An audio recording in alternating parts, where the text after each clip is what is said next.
situ juga banyak sekali pohon-pohon besar pertama.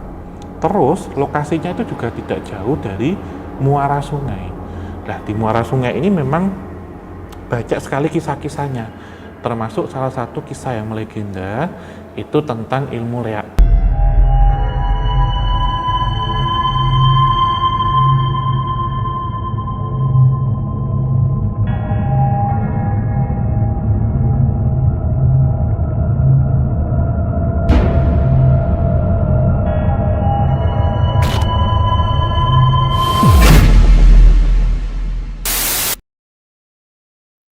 Assalamualaikum warahmatullahi wabarakatuh. Salam rahayu, rahayu, rahayu bagi kita semuanya. Om Swastiastu. Pada kesempatan kali ini saya Om Hao dalam konon katanya.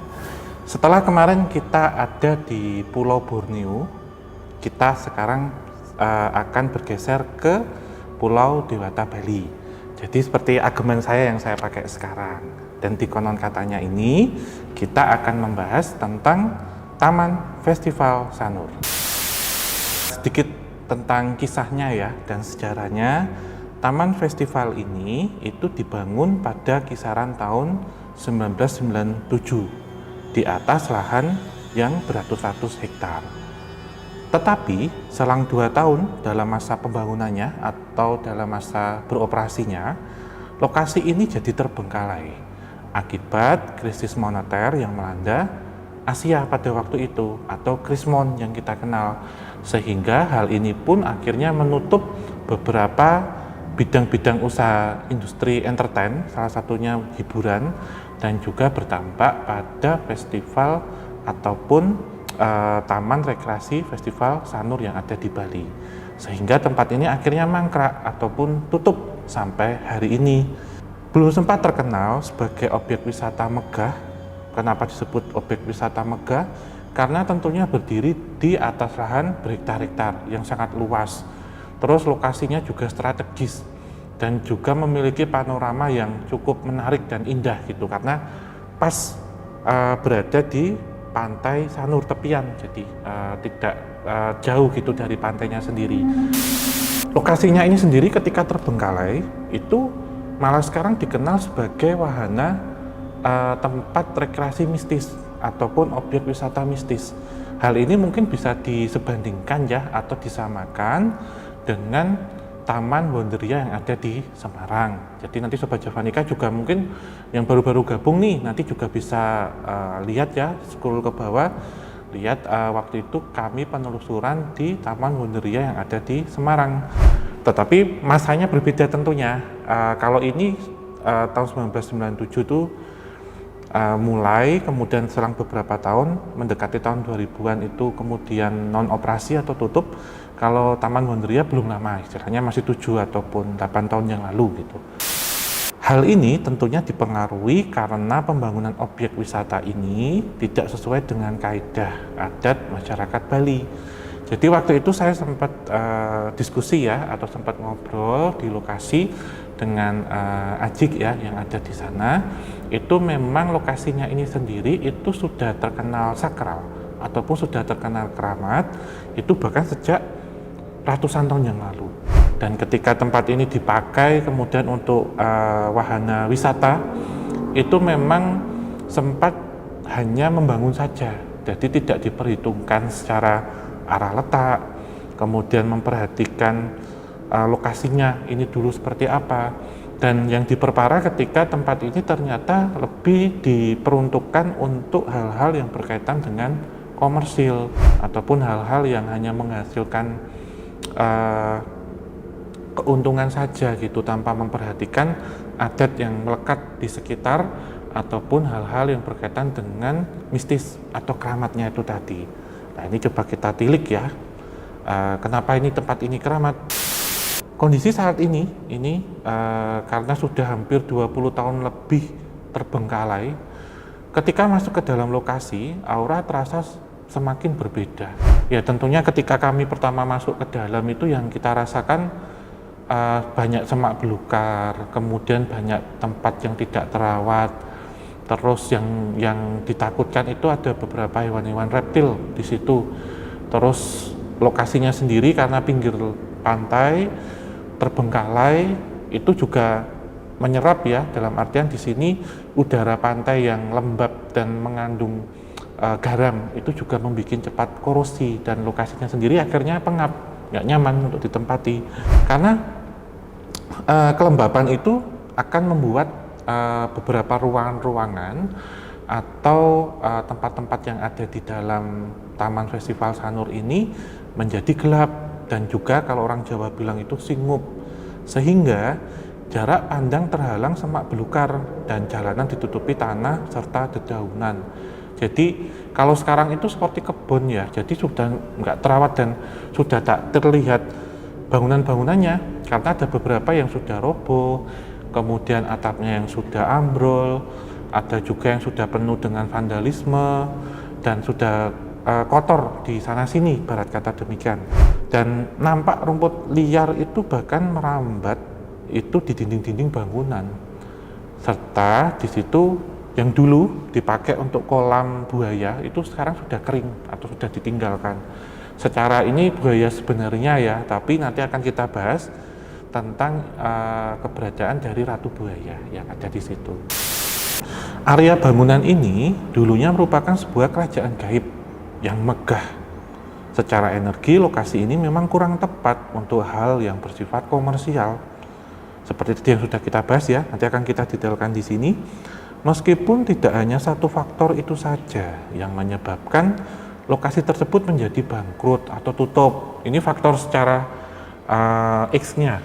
Ibarat kata tadi kita ketahui faktor secara Y-nya ya. Kalau dalam matematika kan ada X dan Y gitu. Kalau ini secara penyebab adalah krisis moneter, itu kita sebut faktor Y. Kemudian faktor X ini karena itu adalah sebuah kerajaan gaib. Nah, waktu kita ke sana itu memang di situ melihatnya itu sama kayak satu bangunan yang ada di Surabaya, yang ada di Rumah Hantu Darmo. Jadi di situ ada seperti kantor pemerintahan, kemudian alun-alun, terus juga ada seperti tempat ibadah, terus ada juga sarana transportasi. Tapi kesemuanya itu gaib, jadi tidak nampak gitu. Nah, di situ kemudian ternyata ada beberapa kerajaan-kerajaan gaib, termasuk ketika kita mencoba jalan ya, setelah dari pabrik ataupun tempat produksi minuman keras itu, kita coba jalan ke teater open air di situ. Jadi teater panggung terbuka. Nah, di situ pun juga kita menemukannya itu bahkan koloni-koloni. Jadi mereka kayak ngebentuk klaster tempat-tempat, semisal ini dikhususkan untuk astral ini, di tempat lain untuk astral itu gitu. Jadi memang ini sudah sangat lama ya sebelum tempat ini dibangun, dan bahkan saat objek wisata ini masih aktif, banyak pengunjung yang kerasukan sosok astral hingga tersesat dalam dimensi gaib. Nah, di situ juga banyak sekali pohon-pohon besar pertama. Terus lokasinya itu juga tidak jauh dari muara sungai. Nah, di muara sungai ini memang banyak sekali kisah-kisahnya, termasuk salah satu kisah yang melegenda itu tentang ilmu leak. Ngomong-ngomong tentang portal gaib, nah ini ternyata selama tempat ini aktif ya, dulu ketika aktif beberapa pengunjung tak lepas dari gangguan fisik secara gaib. Dan salah satu yang sering mereka dapati adalah terjebak di area wisata tersebut, serta tidak bisa menemukan jalan keluar. Nah, ini menurut cerita Aji ya, waktu itu sebelum saya diminta untuk meretrokondisi ataupun untuk nge-flashback. Jadi diceritakan dulu ada wisatawan asing itu kalau tidak salah dari Amerika Serikat. Beliau ini masuk pagi sekitar jam 8 sampai 9, keluar ini sore hari jam 4 gitu. Nah, ketika ada di wahananya itu ternyata hanya muter-muter aja, atau hanya melihat di situ banyak pohon-pohon besar. Nah, ketika beliau berhasil keluar, kemudian menuliskan itu, lantas banyak orang akhirnya datang ke tempat ini tidak untuk melihat wahana festivalnya saja, tetapi lebih untuk wisata mistis, akhirnya demikian. Terus ada juga anak kecil yang tersesat dan ditemukannya pas waktu maghrib, yang konon ceritanya ketika dihubungi dengan warga sekitar, waktu itu si anak ini diumpetin gitu ataupun tersesat di dimensi astral. Terus di salah satu wahana yang waktu itu saya masih ingat, dulu di tempat ini ada kolam besar. Terus di dekat kolamnya itu sering ada seperti waterfall ataupun air terjun yang dikasih seperti efek cahaya-cahaya sehingga terbentuk pelangi semu ataupun pelangi buatan. Nah, di tempat ini konon ceritanya juga ada beberapa orang yang ketika coba masuk ke dalam seperti gua-guanya itu nggak bisa keluar atau terjebak secara ragawi masuk ke dalam situ. Belum lagi beberapa orang yang melakukan seperti hal-hal tidak mengenakan, seperti sudah saatnya tidak boleh mengambil foto tapi masih ingin mengambil foto. Sehingga ada satu cerita yang waktu itu di dekat pohonnya, si anaknya ini ketika pulang itu demam tinggi, jadi hampir 45 ke atas gitu demamnya. Itu kan sudah kalau orang biasa sudah gigit lidah gitu. Tetapi anehnya dalam demamnya ini tidak mengalami seperti gangguan kronis menjalar sampai ke otak contohnya. Orang ini merasa kedinginan dan bisa berbicara dengan lancar. Saat diperiksakan ke dokter, didiagnosis itu ternyata tidak mengalami penyakit apa-apa. Jadi tetap sehat gitu, nggak ada hasil diagnosis apa-apa. Lantas kemudian ketika dikomunikasikan dengan pengelola taman festival, ternyata dia melanggar satu larangan yang tidak boleh dan dimintakan maaf ke situ dengan membawa sesaji, doa bersama, akhirnya sembuh. Ada satu cerita seperti itu juga. Terus ada juga yang waktu itu sedang ada festival motor besar. Nah, di festival ini sukses boleh dibilang. Lantas di paling depan itu saya ingat ada namanya pohon gantungan ataupun pohon bandulan. Itu jadi seperti pohon untuk bergantung gitu. Jadi ada dua, seperti gantungan persis, ayunan gitu. Nah, ceritanya orang ini ketika sukses dan sempat berdasar nih, nanti kalau saya acaranya di sini sukses dan juga income-nya dapat banyak, saya akan ngasih sesuatu ataupun seperti ngasih sesaji. Tapi karena lupa terus ditegur katanya, sampai sosok beliaunya ini rawuh ataupun masuk ke dalam alam mimpinya, terus datang ke situ membawakan ubur rampe, sesaji atau canang, terus juga dibawakan payung songsong gitu. Ya karena zaman dulu memang tempat ini disakralkan ataupun masih hutan belantara dan juga dipakai orang-orang untuk bersemedi. Jadi salah satu cara ataupun gerbang antar dimensi untuk berkomunikasi dengan entitas gaib. Nah, salah satunya yang paling besar itu menurut saya yang pohon dekat dengan teater. Nah, ini nanti coba akan kita bahas seperti apa. Berikutnya kita masuk pada sesi pembahasan residual energi dan juga residual memori yang masih tertinggal di kawasan Taman Festival Sanur. Yang pertama, dahulu terdapat kompleks perkuburan di area ini, tepatnya di dekat pohon beringin yang bergapura. Lokasi pemakaman itu dulunya dikhususkan untuk para korban yang meninggal, terutama bagi warga negara asing saat kecelakaan pesawat udara. Tetapi ketika proses pembangunan Taman Festival ini, kompleks perkuburan itu dipindahkan ke sisi utara, dekat Pura Campuhan Windu Segara, serta dibuatkan monumen di sana. Lah, ini di monumen ini yang saya ingat ada satu cerita menarik ya, jadi seperti untold story di situ. Dari beberapa korban yang waktu itu disebutkan sekitar 106 sampai 108, itu ternyata ada satu korban yang selamat. Nah, korban ini beliau ini warga negara Jepang waktu itu dan masih berusia 20 tahunan. Nah, ceritanya beliau ini waktu itu ketinggalan pesawat. Jadi pesawat ini Pan America kalau nggak salah itu terbang dari Hong Kong akan ke Australia, dan waktu itu karena mengalami gangguan akhirnya ada pendaratan darurat ya kalau nggak salah itu di Bali, tapi mengalami kecelakaan kemudian, jadi terjadi di tepi perbukitan dan evakuasinya sangat susah waktu itu, dan beberapa korban memang ditemukan dalam kondisi jasad yang tidak utuh dan terbakar. Nah, cerita dari warga negara Jepang yang gagal ini ceritanya Waktu itu ketinggalan pesawat, kemudian ternyata dari ketinggalan pesawat ini beliau ini diselamatkan gitu. Dan seminggu sebelum kejadiannya sebenarnya sudah mengalami seperti firasat atau gambaran lewat mimpi bahwasanya nanti pesawat yang dikendarai akan terjatuh atau kecelakaan. Ya, orang ini sebenarnya memiliki satu kemampuan supranatural, tetapi tidak diabaikan jadi seperti in denial gitu. Nah, ini ada satu ceritanya itu yang sudah selamat, dan untuk penulisan di plakatnya sendiri ya ataupun monumen yang ada di situ itu menggunakan data manifest penumpang, karena pada tahun 1974 tentunya secara teknologi DVI atau kedokteran forensik mungkin belum secanggih sekarang ataupun belum menggunakan seperti tes DNA, jadi semuanya dimakamkan dalam satu liang lahat yang sama. Bahkan beberapa pemuka agama waktu itu yang ada di sekitarnya itu mendapatkan seperti wisik lewat mimpi. Korban-korban ini mendatangi dan meminta tetap kita dikuburkannya barengan bersama, karena kalau dipisah, kalau diceraikan itu nanti takutnya bagian tubuhnya tidak sama, sehingga nanti biar kalau keluarga datang berziarah ataupun berkunjung itu bisa langsung datang di satu lokasi itu gitu maksudnya. Tempat ini kemudian tentunya akan menyimpan satu residual memori yang sangat kelam, walaupun lokasinya tidak menjadi tempat kejadian perkara, tapi menjadi tempat pemakamannya.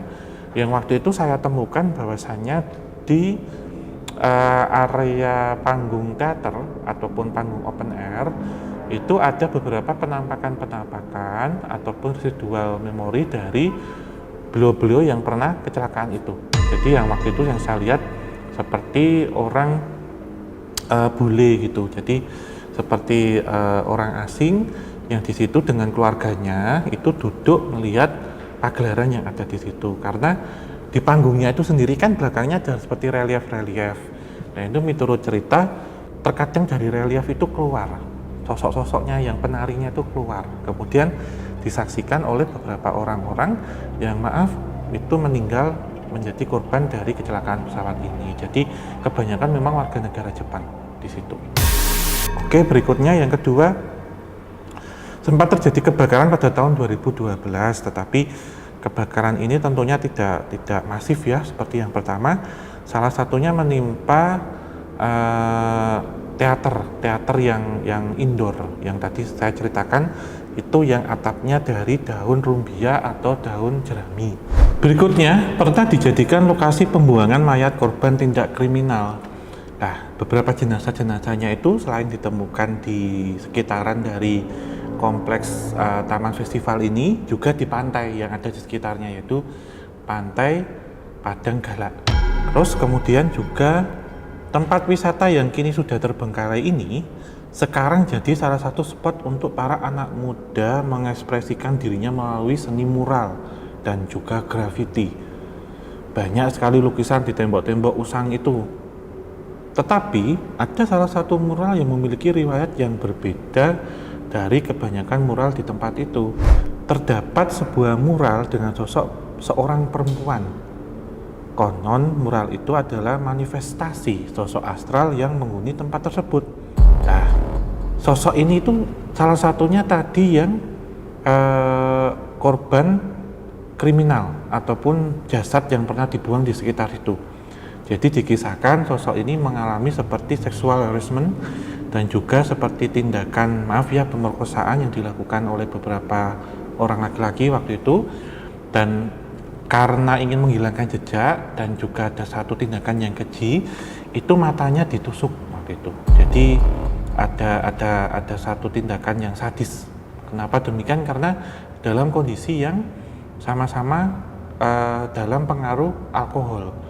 Nah, sosok ini memang kalau digambarkan itu perempuan ya, cewek itu, maksudnya rambutnya itu blondi, rambutnya itu pirang, tapi bukan bule, jadi warga lokal. Sosok ini kemudian di bola matanya itu seperti ada bunga di situ. Jadi untuk menutupi matanya yang bolong karena ditusuk dan dicongkel itu tadi. Nah, ketika kita ke sana waktu itu saya diminta untuk menceritakan bagaimana kisahnya, Terus juga dilakukan seperti mediumisasi. Tetapi memang beliaunya ini memilih-milih, sehingga waktu itu ketika akan dilakukan mediumisasi tidak bisa berjalan secara sempurna gitu. Jadi minta didoakan saja. Nah, ini sejarah ataupun latar belakang waktu melukis mural ini. Si pelukisnya ini ternyata mendapatkan seperti firasat ataupun mistik lewat mimpi. Jadi sosok ini mendatangi dan ingin dilukiskan, tapi dengan salah satu syarat, yaitu kedua bola matanya ditutup dengan sesuatu. Nah, kemudian ditutup dengan bunga itu biar nampak cantik dan indah. Jadi tidak menunjukkan sosok yang seram ataupun sosok yang meninggal dengan kondisi tragis. Berikutnya adalah sosok astral yang ada di situ, yang endemik nih. Yang pertama adalah sosok kuntilaki ataupun kuntilanak laki-laki. Nah, ini kami temukan di dekat dari panggung teater indoor tadi. Jadi di situ yang waktu itu nampak adalah sekelompok ataupun sekawanan sosok kuntilanak laki-laki. Ini sebenarnya sebutan atau penamaan dari kita saja gitu, kuntilaki gitu. Digambarkan bahwasanya sosok ini itu seperti sosok laki-laki, kemudian menggunakan baju seperti apa ya, seperti gamis lah gitu, putih. Terus matanya ini menyala, jadi seperti neon gitu, warnanya agak coklat, agak orange semu gitu, kanan kiri, jadi menyala gini. Terus tidak berjalan ataupun juga tidak merangkak, tapi kayang, jadi kebalik, jalannya itu kebalik, seperti laba-laba atau bentuknya seperti onggo inggi gitu, kalau laba-laba air gitu. Jadi jalannya itu merayap gitu, muter gitu. Terus mereka itu berkoloni, jadi waktu kita mendekat itu mereka kayak lari tapi bareng-bareng sama temen nih gitu. Jadi terus sembunyi di pojokan hilang gitu. Nah, sosok ini sebenarnya salah satu makhluk astral yang sudah ada jauh ketika tempat ini belum dibangun ataupun tempat ini belum ada, dimana biasanya mereka dulu menghuni liang-liang tanah, lubang-lubang tanah, ataupun juga di sela-sela berbatuan, dan juga di pohon-pohon besar yang ketika pohon itu kemudian dirobohkan, ditebang, ataupun lubang-lubang itu kemudian ditimbun, maka sosok ini kemudian seperti kehilangan tempat tinggalnya. Atas ketika tempat itu kemudian terbengkalai, lembab, singup, mereka akan menjadikan tempat ini seperti hunian bagi mereka. Tidak jauh dari kamar kuntilaki ini, kami menemukan, masih di lokasi yang sama ya, masih di panggung teater, kami menemukan sosok yang menyerupai manusia ataupun cewek, badannya perempuan setengah ular gitu. Nah, ini yang kadang orang salah kaprah menafsirkannya adalah perwujudan dari Nyi Blorong. Nah, kisahnya sosok ini adalah sosok yang diminta untuk menjaga beberapa pusaka ataupun mustika yang ada di pohon depan gedung teater ini. Tetapi ini sebenarnya sosok baik ya, atau sosok positif. Dalam perwujudannya memang waktu itu yang kita jumpai, sosok ini itu baru habis ganti kulit, atau kalau orang Jawa bilang melungsungi atau berganti nih kulitnya. Karena apa, waktu itu beberapa rombongan juga mencium bau anyir, bau amis seperti hewan reptil yang berganti kulit. Nah, ini kulitnya itu sebenarnya boleh dibilang berharga, kulit hasil pergantiannya itu. Kenapa demikian? Ini juga kadang dipakai untuk orang yang menyalahgunakannya. Jadi di sini lebih ke arah menyalahgunakan ya. Jadi ketika di situ kemudian ada orang yang ingin meminta ya atau nembung gitu, maka sosok ini itu kemudian nanti akan menguji ataupun seperti menggoda. Itu walaupun sosok ini sosok baik yang menunggu benda-benda pusaka yang ada di sekitar situ. Nah, ketika digoda untuk menyesatkan, jadi orang-orang yang tersesat ibarat kata.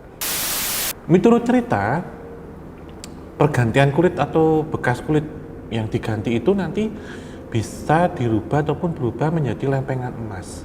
Nah, hal ini yang kemudian disalahartikan atau disalah persepsikan, Nyi Blorong bisa memberikan pesugihan. Tetapi ini yang lebih bersifat sosok siluman ular sebenarnya. Nah, siluman ular ini tentunya memang ada korelasinya dengan Nyai Blorong sebagai panglima dari Gusti Kanjeng Ratu Kidul. Kenapa demikian? Karena di wilayah Bali sendiri itu menjadi seperti alun-alun bagian timur atau halaman belakang dari kerajaan Keraton Laut Selatan, di mana sedikit kita ulang ya, misalkan alun-alun ataupun halaman depannya itu ada di Pelabuhan Ratu. Kemudian kedaton atau keratonnya itu ada di Pantai Parangkusumo Parangtritis di Jogja, jadi Pelabuhan Ratu di Sukabumi. Kemudian wilayah belakang atau halaman belakang itu ada di sekitaran dari Pantai Watu Ulo yang ada di Jember sampai di Semenanjung Belambangan, Alas Purwo di Banyuwangi, hingga di sekitaran ataupun dekat dengan Pulau Dewata, Pulau Bali, dan juga Pulau Nusa Penida. Jadi ada di situ, sehingga ini adalah anak buah ataupun prajurit dari Nyai Blorong, di mana Nyai Blorong ini adalah panglima dari Gusti Kanjeng Ratu Kidul. Kemudian kita bahas tentang penampakan Gusti Kanjeng Ratu Kidul. Kenapa demikian? Karena tidak jauh dari situ kan ada seperti muara atau sungai yang menghubungkan dengan Gunung Batur yang ada di Pulau Bali. Nah, ini menurut kisahnya, lokasi ini juga sering dilewati oleh lampor atau kereta kencana dari Ibu Ratu, sehingga terkadang memang beliau sering menampakkan diri ataupun juga sering menyapa ketika akan ada perjamuan ataupun juga hajatan yang ada di Gunung Batur. Itu salah satunya, itu termasuk juga di Gunung Agung. Ada suatu kisah ketika pemindahan buaya semasa tempat wisata ini mulai tidak beroperasi, buaya terakhir yang ditangkap serta kemudian dipindahkan dari kawasan objek wisata ini, keesokan harinya ada seorang yang tenggelam sampai tewas di muara sungai. Konon miturut cerita warga bahwa kejadian tersebut merupakan sebuah bentuk tumbal akibat pemindahan buaya-buaya tersebut. Hal ini memang waktu itu saya mendengarkan cerita seperti itu ya, sama gitu. Tetapi memang tumbal di sini itu boleh dibilang hanya konotasi negatifnya. Kenapa demikian? Karena sebenarnya yang terjadi adalah tidak adanya seperti diskusi ataupun selamatan. Jadi asal dipindahkan gitu. Nah, ini kalau kita melihat di muaranya sendiri itu jadi pertemuan antara air tawar dari sungai dengan air asin dari laut atau dari pantai. Dan terkadang ketika air laut pasang, airnya itu bisa sampai di sekitaran dari muara ini. Jadi terjadilah seperti air payau. Nah, ini kalau kita melihat tentang sosok bidadari dan peri ini, karena memang lokasinya dulu itu luas. Jadi sungai yang sekarang itu karena sudah mengalami pendangkalan dari beberapa material vulkanik ya. Kalau zaman dulu masih airnya jernih, kemudian masih kubangannya dalam. Jadi memang dipergunakan oleh entitas-entitas tidak hanya untuk hal-hal yang bersifat dengan sakral, tapi juga untuk rekreasi bagi mereka.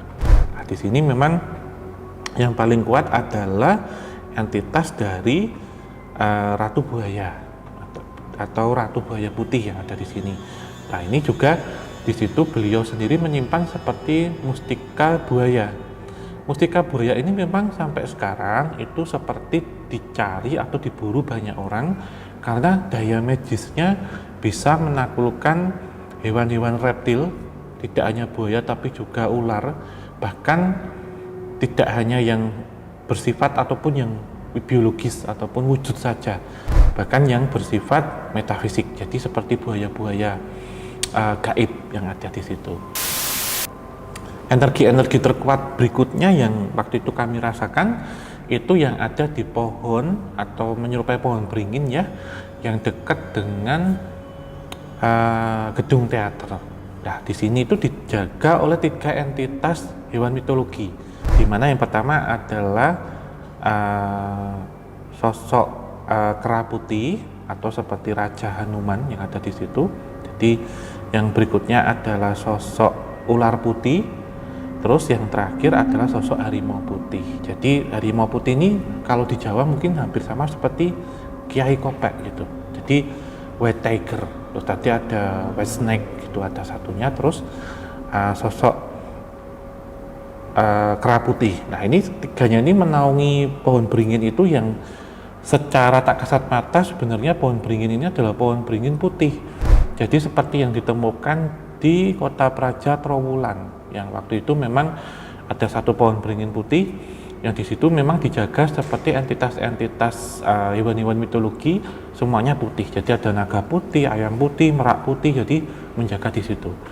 Kenapa ini dijaga? Karena di tempat ini banyak sekali tersimpan pusaka dan juga mustika. Dan bahkan waktu itu Aji sendiri menunjukkan beberapa pusaka-pusaka yang diberikan dalam tanda petik kepada beliau. Jadi ada seperti Semar, kemudian ada seperti kol buntet ya, dan ada beberapa batu mustika. Sehingga keberadaan dari tiga entitas ini tentunya karena memiliki aura yang putih, itu berasal dari para resi ataupun dari para brahmana yang memberkati tempat ini. Sudah kita bahas semua tentang Taman Festival Bali yang ada di sekitaran di daerah Sanur.